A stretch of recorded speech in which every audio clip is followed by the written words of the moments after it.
Hello and welcome back to Norty's Forgotten Flicks.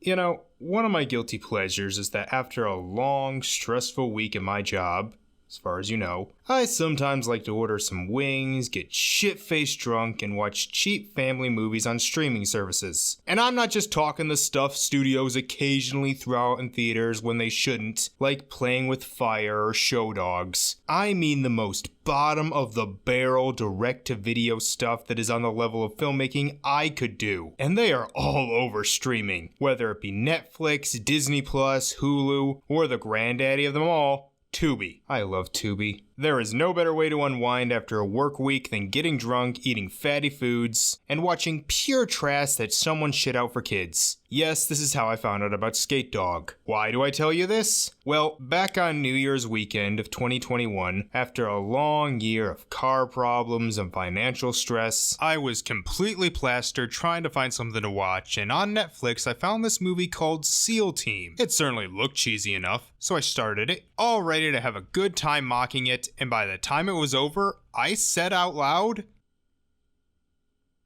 that was actually pretty good. Out there in the deep blue sea, a danger down below.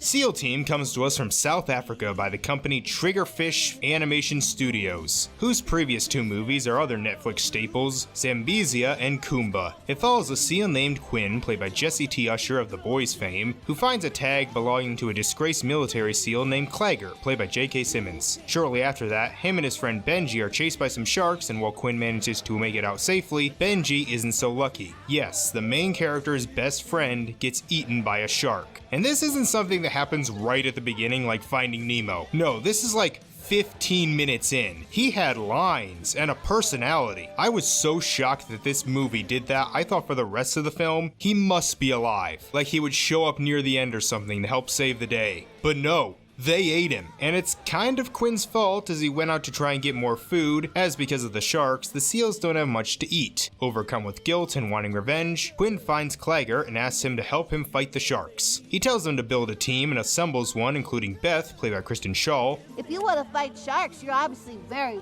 very stupid. So you're already a third of the way to forming your own team. Geraldo, played by Patrick Warburton. I, the great Geraldo, once escaped from an aquarium using only my wits. And some birds, two of them played by Kate Masucci and Darren Norris. We thought you were, you know. K.I.A. Roger. You'll notice this movie has a pretty good voice cast. Besides everyone I've already mentioned, there's also Matthew Mercer, Richard Horvitz, Sharto Copley, and Matthew Rise. There is a dolphin in this movie named Dolph, played by Dolph Lundgren. And if that wasn't funny enough for you, there's also a seal, literally named Seal, played by Seal. 10 out of 10.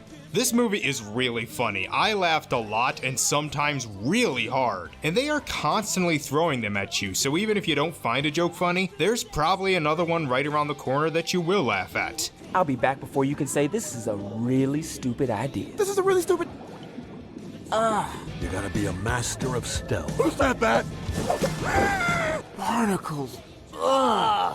It tastes like sand and disappointment. What's it with you seals living alone on spooky rats? Oh, I'm not alone. No. I stay with my old friend, Signor Echo. Is that just your echo? Signor Echo, say, hi, everyone. Hi, everyone. You gotta learn how to do a thumbs up.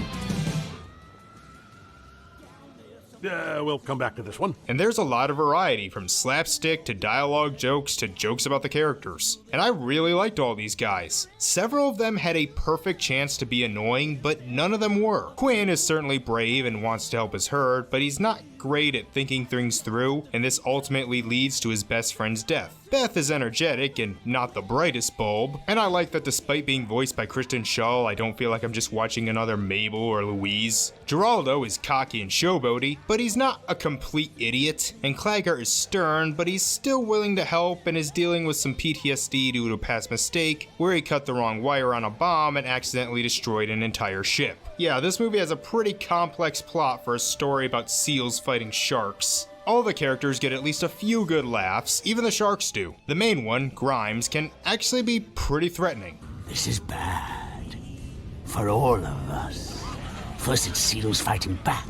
Next thing you know, we'll have penguins pecking at our eyes. The whole movie is an homage to 80s action movies and does it pretty well, but the story can sometimes be a little intense and I actually started caring about what would happen. They even managed a few sweet moments, but what really surprised me was the animation. I can't find out how much this costs, but I'm guessing it wasn't that much. Certainly not as much as the average Disney or Illumination movie, but the animation is really good and kinda unique. It uses a similar style to stuff like Spider-Verse and the Peanuts movie, but it also has its own look to it. Despite all the characters being seals and sharks, they have a lot of personality in how they move and the expressions they give. The colors are pretty, and while the design of the ocean is pretty bland, it makes up for it with the action scenes. Again, not much you can do with seals and sharks, but the quick pacing, the editing, I mean, it's not Spider-Verse or the Bad Guys levels, but they are a lot of fun. In fact, my favorite scene is when the group are on their first mission trying to stop a shark from eating a few seals. They try and get it into a shark cage, and I think it shows off the movie's humor and animation pretty well. Oh, we can trap her in a shark cage!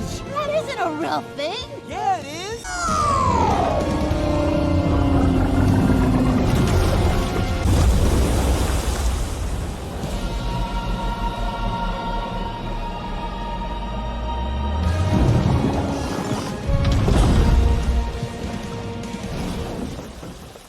There really aren't that many issues with this movie. It does have a fake out death that is mostly pointless. There are a few times where they have a joke in a moment that should be serious. Also, there's this corrupt leader of the seals who flat out denies the existence of sharks, and like, nothing comes of that. He doesn't really learn anything or get comeuppance, it's just a random plot point. But overall, it's a really fun movie. It's consistently funny, a good homage to 80s action movies, has good animation that doesn't look like every other animated movie out there, has some fun action, likable characters, good voice acting, and a story that could get legit intense and suspenseful. But it seems most reviews from both critics and audiences are pretty mixed. And I don't think that's fair. It may not do anything revolutionary, but it's a really solid film. In one of the best animation years possibly ever, this one came in at the last possible second, and I think can hold up with the best of them. If you have a Netflix account, give it a watch. Well, nice to do another one of these, but